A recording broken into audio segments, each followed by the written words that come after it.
Summer League. A time for the real basketball nerds, especially when your team doesn't have a lot of young players or draft picks. That's the case with the Lakers most seasons, and this season is no different. However, there are a few players that have stood out and have made Summer League worth the watch. These players could see some playing time with the main squad this season and could potentially contribute to some wins. The player that stood out to me the most was Scotty Pippen Jr. Not just because he's Scottie Pippen's son, but this guy can actually play. Watching some of his film from college, I was aware of his ability to score. He was the number one option on his team at Vanderbilt, and he continued to show that scoring ability in Summer League, scoring in a variety of ways, shooting off the dribble, off the catch, getting to the rim, drawing fouls, making tough layups. But what really surprised me was his playmaking ability. I had him pegged as a score-first point guard, but he looks like he can actually be a floor general. He showed his court vision. He made some great reads and dropped some really nice dimes. Not to say that he was perfect by any means, he had quite a few turnovers, making the wrong reads, oftentimes trying to make the home run play when he didn't really need to. Even his dad said he needs to work on his lob passes, and he needs to get used to having NBA caliber teammates that are able to finish those types of plays. Similarly on defense, he tries to make the big play. He gambled a lot, and it often turned out badly for him. But he does have a good defensive instinct and has a knack for getting in passing lanes and getting steals. The culture in Summer League is pretty much hero ball. Players are trying to make a name for themselves and get a job. Scotty Pippen Jr. being the main guy in college and then coming into Summer League into this almost selfish play style, it makes sense that he's trying a little too hard to make the big plays. He needs to learn how to play within the team's offense and defense.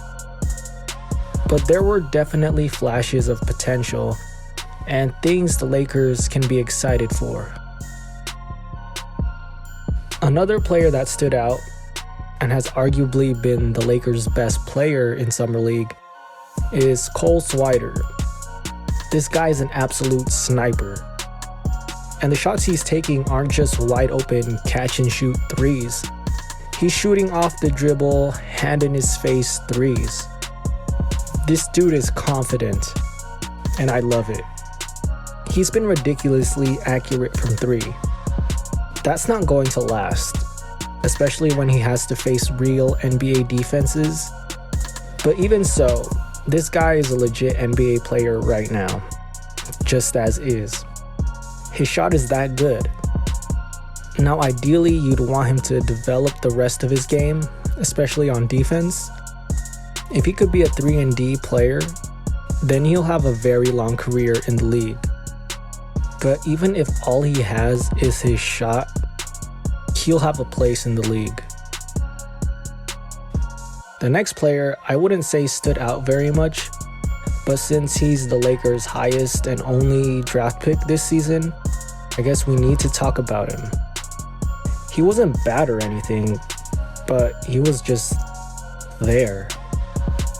Now, if you understand why the Lakers drafted him, then you won't be surprised by his play. He's only 19, still very young. A lot of potential, but still a lot of work to do. The Lakers got him because of his potential, not for what he is right now. So he's still very much a project. So these other guys that are older and have more experience, like Scotty Pippen Jr. or Swider, guys with 3 years, 4 years in college, they're going to outshine the guys like Christie because they're more NBA ready. But he did show some flashes of potential. I was impressed with his defense.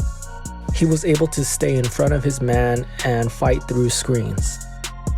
He really utilized his length well and contested shots, and his skinny frame didn't seem to be a problem for him, although I'm sure it will be more of an issue when he faces real NBA competition. But you could definitely see what he could be down the road. But he still needs some work, and it'll be a while before he cracks the Lakers' rotation. Huff. We'd probably be talking more about this guy if he didn't miss games due to health and safety protocols. He was clearly the best player in the games that he played. It makes sense.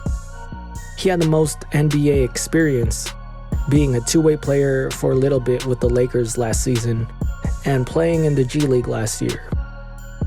He has a very valuable skill set. He can shoot threes and protect the rim. I do think he played well enough to be invited to training camp, but I doubt he makes the roster.